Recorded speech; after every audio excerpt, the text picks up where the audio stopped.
చంద్రబాబు నాయుడు గారు ఎంత టాలెంటెడ్ రా అంటే నిన్న యోగా కార్యక్రమం పెట్టినాడు. ఎవడైనా కూడా ఆరోగ్యం కోసం యోగా పెడతాడు, ఈయన రికార్డుల కోసం యోగా పెట్టినాడు. ఎందుకు రికార్డుల కోసం యోగా పెట్టినాడంటే మా ఊర్లో 10 సంవత్సరాల ముందు చచ్చిపోయినోడికి పార్టిసిపేషన్ సర్టిఫికేట్ ఇచ్చినారు యోగాలో. నిన్న మొన్న చచ్చిపోయినోడు కాదు, 10 ఏళ్ల ముందు చచ్చిపోయినోడికి పార్టిసిపేషన్ సర్టిఫికేట్ యోగాలో. ఏమన్నా శివానికి శివాసనానికి సర్టిఫికేట్ ఇచ్చినారేమో. అంటే ఏం చేసినా కూడా దాంట్లో స్కామే ఉంటుంది తప్ప ప్రజల గురించి ఆలోచించి వాళ్ళు ఏమి కూడా చెయ్యరు. కానీ మీరందరూ కూడా గుర్తుపెట్టుకోవాల్సింది ఏమరా అంటే ఈ భారతదేశంలో ఇంకొక గొప్పటి అవకాశం. ఒకరిపైన ప్రేమతో ఓటేసేదానికన్నా ఇంకొకటి పైన కోపంతో ఓటేస్తారంట. ఈరోజు మళ్ళీ తెలుగుదేశం వాళ్ళకి ఫస్ట్ చెంపదెబ్బ అనుకోండి, మెట్టు దెబ్బ అనుకోని పడేది ఆడినా తెలుసా? ఈ వైన్ షాప్ల కాడనే. ఒరే వైన్ షాపులు వచ్చినాయి, ఇంకా మన గల్లాపేట నిండుతుంది, మన జోబులన్నీ నిండుతాయని అందరు వేసినారు ఆ టెండర్లు. నీకు 10 రూపాయలు ఇచ్చినాయి అనుకో, ఇద్దరిని తినమంటే ఎంత తింటాడు? ఒక్కొక్కడు 5 రూపాయలు తింటాడు. కానీ 10 రూపాయలు ఇచ్చి 10 మందిని తినమంటే ఒక్కొక్కరికి 1 రూపాయి వస్తుంది. ఈరోజు ఒక నియోజకవర్గంలో 10 బెల్ట్ షాపులు, 10 వైన్ షాపులు పెట్టినారు. ఫస్ట్ తెలుగుదేశం వాడిది అనేది తెలుగుదేశం కార్యకర్తలే, వేరే ఎవడిది అన్నాడు. అది ఎప్పుడు తెలుస్తుంది? 2 ఏళ్ల తర్వాత లెక్కలు వేసుకునేప్పుడు తెలుస్తుంది ఎంత బొక్క పడింది అనేది. ఇప్పుడే తెలియదు. ఎందుకంటే నేను కూడా మా ఊర్లో ఒక ఏరియా ఉంటుంది, షికారిపేట అని ఒక ఏరియా ఉంటుంది మా ఊర్లో. ఆడ పాపం వాళ్ళు సారాయి కాసుకొని బతుకుతుంటారు. జగన్ సార్ గవర్నమెంట్లో ఇట్లా సారాయి గాయడం తప్పని చెప్పి కేసులు పెడితే దాదాపుగా 700 ఓట్లు ఉంటాయన్నాడ. 700 ఓట్లు ఉంటే 500 ఓట్లు టీడీపీకి మెజార్టీ ఇచ్చింది. నేను అడిగినా, ఏరా ఇన్ని పథకాలు ఇచ్చినారు, ఈ మీరందరూ పేదరికంలో ఉంటే కూడా ఇన్ని స్కీమ్లు ఇచ్చినాడు జగన్ సారు, ఏరా 500 మెజార్టీ ఇచ్చినారా మీరు టీడీపీ వాళ్ళకంటే, అన్న మమ్మల్ని సారాయి కాసుకొనిలే, అందుకే మేము బెయిలే ఈసారి అంతా మూకుమ్మడిగా టీడీపీకి వేసినాము అన్నారు. సర్లే మొన్న ఒక కోర్టు వాయిదా ఉంటే పోతేనే పలకరించేదానికి వచ్చినారు. ఏరా ఇప్పుడు ఈ గవర్నమెంట్లో సుఖంగా ఉండారా అని. అంటే ఊర్లోనే ఎవరం లేమన్నా ఆయన. ఎందుకు రా అంటే 99 రూపాయలకే మందు దొరుకుతా అంటే ఇంకా సారాయి తాగేటోడు ఎవడన్నా.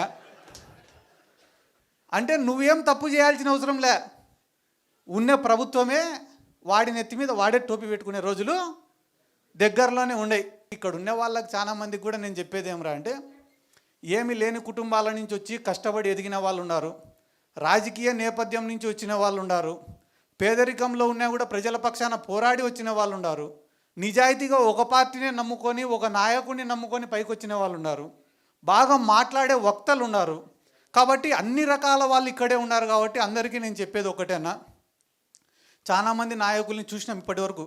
ఇందాక మా మైదుకూరు అన్న కూడా ఎవరో ఏడున్నాడో అన్న, ఓకేనా, మా మైదుకూరు అన్న కూడా చాలా గొప్ప మాట చెప్పినాడు. రాజశేఖర్ రెడ్డి సార్ తోటి ఏ రకంగా అయితే అటాచ్మెంట్ ఉన్నిందో మాకు అటువంటి అటాచ్మెంట్ కావాలా జగన్మోహన్ రెడ్డితో, ఈ పదవులు కాదు ఇంకొకటి కాదు అని. నిజంగానే చాలా గొప్ప మాట అన్నది. ఎందుకంటే మేము కూడా పనిచేసే జగన్ సార్ ఎప్పుడైనా కూడా శబాష్ అని చెప్పి భుజం తడితే చాలు తప్ప వేరే పదవి కూడా మేము ఎవరం కూడా ఆశించడం లేదు. ఎందుకంటే ఆయన పైన ఇష్టంతోనే అందరం కూడా పనిచేస్తున్నాం. ఎందుకంటే నాకు కూడా చాలా ఉదాహరణలు చెప్తారన్న రాజశేఖర రెడ్డి సార్ దగ్గర నుంచి. ఎందుకంటే ఒక వెల్ఫేర్ స్కీమ్స్ డెవలప్మెంటే కాదు రాజకీయం అంటే. రాజకీయం అంటేనే ఒక ఎమోషనల్ బాండింగ్. సిద్ధార్థ రెడ్డి అంటేనే రే మావాడు రాని దగ్గర తీసుకునే రోజే మనం రాజకీయంగా గెలిచినట్ల. Same thing with political party. అవునండి, మీ ఒపీనియన్ మీరు క్లియర్గా చెప్పగలుగుతారు కానీ you can't speak for everyone. అది నేను చెప్పేది. బట్ ఇట్ ఈస్ ఇప్పుడు సపోజ్ నాకు ఒక ఎగ్జాంపుల్, నాకు ఒక పర్టిక్యులర్ చాలా కరెక్ట్గా ఏమంటారు దాన్ని ప్రెడిక్ట్ చేసిన, వైసీపీకి ఎన్ని సీట్లు వస్తాయో పర్ఫెక్ట్గా ప్రెడిక్ట్ చేసిన ఒక అనలిస్ట్, ఏమంటుంది దాన్ని పోల్ ఎక్స్పర్ట్స్ ఉంటారు కదా, అందులో నేను మాట్లాడుతున్నప్పుడు అతను ఏం చెప్పాడంటే, నాకు బిగ్గెస్ట్ రీజన్ ఫెయిల్యూర్కి లిక్కర్ పాలసీ అని చెప్పాడు. లిక్కర్ పాలసీ ఎందుకు అంటే, ఇప్పుడు జగన్ గారు ఏమనుకున్నారంటే లిక్కర్ ప్రైస్ పెంచేస్తే ఆ పెంచేయటం వలన డిస్కరేజ్ అవుతారు, అంత ప్రైస్ పెట్టి కొనాలా అని. అప్పుడు ఆ కొనలేకపోతారు, అది ఇంట్లో వాడతారు. అప్పుడు వైఫ్ వాళ్ళందరూ హ్యాపీ అవుతారు, ఫ్యామిలీస్ ఆడవాళ్ళందరూ హ్యాపీ అవుతారు. అదొకటి. రెండోది, కొత్త ఇప్పుడు ఎలాగో లిక్కర్ అంత ట్యాక్స్ అదే వాటికి ఇస్తున్నాం కాబట్టి వాళ్ళ ప్రాఫిట్స్ మనమే తీసుకోవడానికి మనమే బ్రాండ్స్ పెడదామా ఏదో ఇలాంటి 2-3 అంటే నాకు క్లారిటీగా తెలియదు. అప్పుడు తను ఏమన్నాడంటే, ఇది ఆయన అనుకున్నారు, జనం ఏమనుకున్నారు, వీళ్ళు రేట్ పెంచితే ఇంట్లో తిండి కూడా పెట్టమా అనేసి దానికి ఖర్చు పెట్టారంట. ఒకటి. అవును. 2, ఆ మంది ఏదో బాగాలేదు, ఆ బ్రాండ్ అలవాటు లేదు, ఏదో కారణంతో ఆ కోపం వీళ్ళ మీద చూపించి వీళ్ళు కొట్టేవారు, ఎవరు భార్యల్ని. అప్పుడు వీళ్ళు భర్తల్ని వదుకోలేరు, అప్పుడు ఎవరిని వదుకోగలుగుతారు? జగన్ వదుకోవచ్చు. ఇప్పుడు ఇదా కాదా నాకు తెలియదు, కానీ కాదు నేను చెప్పేది ఏంటంటే, ఇది నేను ఎందుకు కనెక్ట్ అయ్యానంటే, నేను డ్రింక్ చేస్తాను కాబట్టి, నేను పర్సనల్గా. ఇప్పుడు నేను డ్రింక్ చేయకపోతే అదే ఎలా అయినవ్వండి అనేది I'm not very sure about it. అదే నేను చెప్పేది. సో ప్రతి ఒక్కడి కనెక్షన్ వాడికి వేరే వేరే రీజన్స్ ఉంటాయంటున్నాను నేను.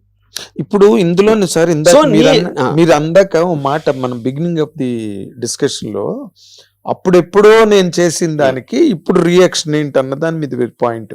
ఇప్పుడు తిరుపతి లడ్డువే తీసుకుందాం. తిరుపతి లడ్డు 5 ఏళ్ళు it was really blemishes.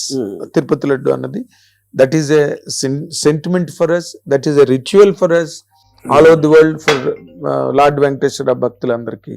But after they came to power, Telugu Desam, Janasena, BJP కూటమి ప్రభుత్వంలోకి వచ్చిన తర్వాతనే దాని మీద ఒక ఎంక్వైరీ జరిగింది. అప్పటి వరకు తిరుపతి కొండ మీద ఉన్న అధికారులు కూడా మాట్లాడలేదు. ఇప్పుడు దాని మీద అన్ని కూడా రిఫార్మేషన్స్ అక్కడ జరుగుతూ ఉన్నాయి. ఆ యాంగిల్లోనే ఇప్పుడు because they are in to power now, all that was ridiculed, that all that was derided, disdained, everything is coming to surface now. దాన్ని can anybody challenge it sir? Challenge what exactly? ఇప్పుడు ఆ రోజున తిరుపతి లడ్డు 5 ఏళ్ళు జరుగుతున్నప్పుడు తిరుపతి అధికారులకు తెలియదా కొండ మీద జరుగుతున్న అధికారులకి? ఇప్పుడు నాకు because I have zero knowledge about that whole aspect of Tirupati laddu, అసలు నేను తెలియదు నాకు దాని గురించి ఏమి. సో అది ఎప్పటి నుంచి అవుతుంది, దానికి కన్సర్న్ అథారిటీ ఎవరు పెట్టారు, అది తెలుసుకోవటానికి ఉన్న ఎవెన్యూస్ ఏమున్నాయి అనే నాలెడ్జ్ లేనప్పుడు I don't know if I can comment on that. అంటే ఇప్పుడు ఫర్ ఎగ్జాంపుల్ నేను చిన్న ఆఫీసు, నాకే మా అయితే 10,000 మంది ఉంటారు నా దగ్గర, వాళ్ళల్లో ఏమేమి చేస్తున్నారు కూడా నాకు తెలియదు. ఎందుకంటే నేను I will concentrate on what. Hit TV app, ఇందులో short news, live news, entertainment shows, movies, digital magazines తో పాటు మీ జిల్లా వార్తలను కూడా ఫ్రీగా చూడొచ్చు. అంతేకాదు కేజీ నుంచి పీజీ వరకు విద్యార్థులకు స్కాలర్షిప్ కూడా అందిస్తున్నాం. ప్రతి వారం 10 మందికి లక్కీ డ్రా ద్వారా ఒక్కొక్కరికి 10,000 రూపాయలు అందిస్తున్నాం. ఇంకెందుకు ఆలస్యం, వెంటనే హిట్ టీవీ యాప్ ని డౌన్లోడ్ చేసుకుని ఫ్రీగా ఎంటర్టైన్మెంట్ పొందండి. Hit TV app. Hit TV app. Please download hit TV app. Hit TV యాప్ని ఫ్రీగా డౌన్లోడ్ చేసుకొని ఎంజాయ్ చేయండి. మీకు నచ్చిన ఎంటర్టైన్మెంట్ కోసం హిట్ టీవీ యాప్ ని ఫ్రీగా డౌన్లోడ్ చేసుకొని ఎంజాయ్ చేయండి. హిట్ టీవీ యాప్ ని డౌన్లోడ్ చేసుకుని ఆస్వాదించండి, ఆశీర్వదించండి. ఇంతమంది సెలబ్రిటీలు హిట్ టీవీ యాప్ ని డౌన్లోడ్ చేసుకోండి అని చెప్తున్నారంటే ఎంత మంచి యాప్ ఆలోచించండి. అమెరికా అమెరికా అమెరికా అమెరికాలో చదవాలనుకునే వాళ్ళకి విశ్వసనీయమైన పేరు మన శౌర్య కన్సల్టెన్సీ. UK లో 1 year masters, UK లో 1 year masters, 2 years work permit up to 5 years visa. Contact Saurya Consultancy. Contact 89851 89851.